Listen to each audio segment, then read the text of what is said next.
Buenos días a todos, gracias. Voy a dar mi discurso en inglés, perdón. Pasa el micrófono para que... Ajá. Yeah, okay. Greetings, esteemed comrades. My name is Claudia from the Black Alliance for Peace. It is an honor to be here in revolutionary Cuba, speaking to you during these May Day celebrations. I'm here to speak about the Zone of Peace campaign, which launched last year, among other places, in Havana, Cuba, with our friends at ICAP and ACNU. I want to thank ICAP and the World Peace Council for this extremely important seminar, and the beautiful people of Guantanamo for welcoming us so warmly. I also want to give a warm embrace to the young folks here. I think there are only a few of us here, but as Baba Mumia Abu Jamal says, we are on the move. That's right. That's right.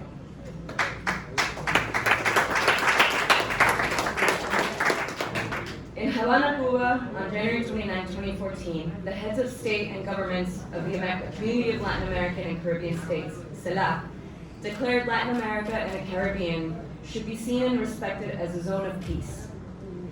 This declaration from government representatives, however, has not translated into a people-centered movement across the region. The Black Alliance for Peace believes that it is only through the concentrated efforts of the people that the Americas will free itself of the anti-human, anti-democratic, and violent policies that Western imperialist subversion and militarism have brought to the people and nations of our region. Lifting up as a popular demand that our region be free of externally imposed state violence is even more important today as it was when the declaration was issued in 2014. From the assault on democracy in Haiti to the subversion and illegal sanctions directed at Cuba, Venezuela, and Nicaragua, from lawfare campaigns turned to coups as in my beloved Peru, resulting in the massacres of over 100 predominantly rural indigenous brothers and sisters, and the proliferation of 13 more military bases on our lands. The nations of Latin America and the Caribbean continue to find themselves in an existential battle against geostrategic interests of the hegemon to the north, the United States of America. Directed by Monroe Doctrine directives, attempts to expand Western hegemony, the West uses both hard and soft power mechanisms in the Americas. These structures are forged through global capitalism, militarism, and police violence, as well as through multinational machinations of organizations that serve as proxies for U.S. Western economic and political power. Police and military training, arms sales, and increasingly intrusive activities of the U.S. Southern Command, or SOUTHCOM, structure in our region represent the military components of U.S. policies. And with the reformulated U.S. national security strategy that was articulated in 2018, which identified Russia and China as existential threats to the United States, militarization has developed with the emphasis on great power competition, moving our Americas back into the center of international intrigue. Building up the zone of peace means prioritizing people-centered human rights in the Americas by observing the principles of national sovereignty, equal rights, and self-determination of all peoples. This requires ending the foreign military presence and bases, as well as all structures and practices of regional militarization. Other aspects of the zone of peace include exposing the lie of benevolent and democracy-driven humanitarianism that fuels soft power imperialist projects of the United States and NATO, as well as the core group, the United Nations, the United States Agency for International Development, USAID, and the Organization of American States, OAS. Democracy and human rights, as dictated by the West, must be understood as no more than ideological props. The response to this militarism, as well as to the occupying forces, must be built from the bottom up through popular struggle, rather than relying on governments to act. Therefore, BAP, along with other key partner organizations, including some here, is calling on the peoples and nations of the Caribbean and Latin America to build, grow, and defend the zone of peace of our Americas. We are building a region-wide coalition to rid the Americas of warmongers and foster a network of popular people's struggles. Grounded and informed by the needs and aspirations of the oppressed, this network would anchor a unified, comprehensive strategy for decolonization and radical social change. As part of this work, we in the United States, as well as in North America, and all of North America, must cease to see ourselves as fundamentally different from people in Latin America and the Caribbean. We, the oppressed and colonized, living within the heart of empire, see it as our duty to confront the empire from within. We ask all colonized people to join in the struggle to end imperialist domination and to build collective self-determination in our Americas.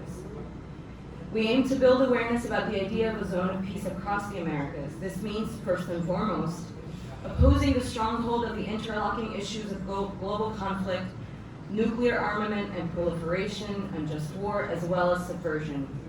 This is only possible through the defeat of Western-led global systems of oppression that include colonialism, imperialism, patriarchy, and white supremacy. We declare our Americas to be a zone of peace, and we resolve to organize, engage, and fight for our right to peace. When it comes to Cuba in particular, and where we are currently situated near the military base that is occupied by the US, we say, return Guantanamo to Cuba. Yes. 65 years after the triumph of the Cuban Revolution, the United States continues its attempt to overthrow the Cuban government. As organizations from across the world travel to Cuba to stand in solidarity with the Cuban people on May Day, we, as organizations with the Zone of Peace campaign, affirmed our support for the people and government of Cuba. One of our core demands in the Zone of Peace campaign is the immediate return of Guantanamo to Cuba.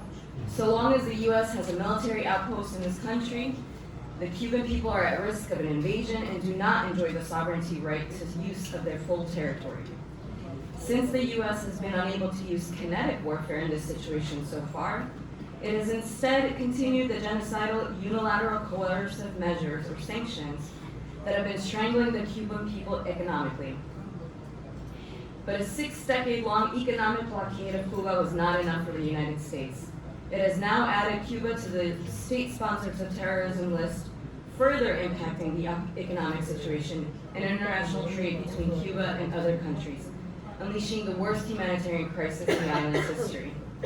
As the U.S. carries out a genocide in Gaza, Cuba shares its doctors and medical innovations with the world, provides free education and healthcare to its people, and lives in peace with its neighbors. We must be clear on who the real terrorist is, the United States government. We demand an immediate end to the criminal blockade of Cuba. We demand that Guantanamo be returned to the Cuban people and that all U.S. military forces immediately leave the country. We demand that Cuba be removed from the state sponsors of terrorism list. We demand the respect of Cuba's sovereignty and will work alongside our Cuban comrades and all of you to see this through. We know the atrocities committed on Cuban land by the U.S., not just from the so-called war on terrorism, but also by the use of Guantanamo as a holding cell and torture site for Haitian refugees in the 90s. As my comrade, Dr. Jemima Pierre says, Haiti is a laboratory for empire, and what starts there, or to Haitian people, will inevitably come back to the rest of the region. Much like we see the genocide being carried out by Israel and the collective West, Palestine is a laboratory for empire. And so we must stand in firm solidarity with the Haitian people, the Cuban people, the brave and steadfast Palestinian peoples, and all colonized people and oppressed peoples as they fight for their sovereignty and self-determination. We must understand that a blow to the enemies anywhere is a victory for us. The future is ours to win. Que viva Cuba! Viva! Que viva Palestina libre! Viva! Hands off Haiti! Hands up, baby. Causa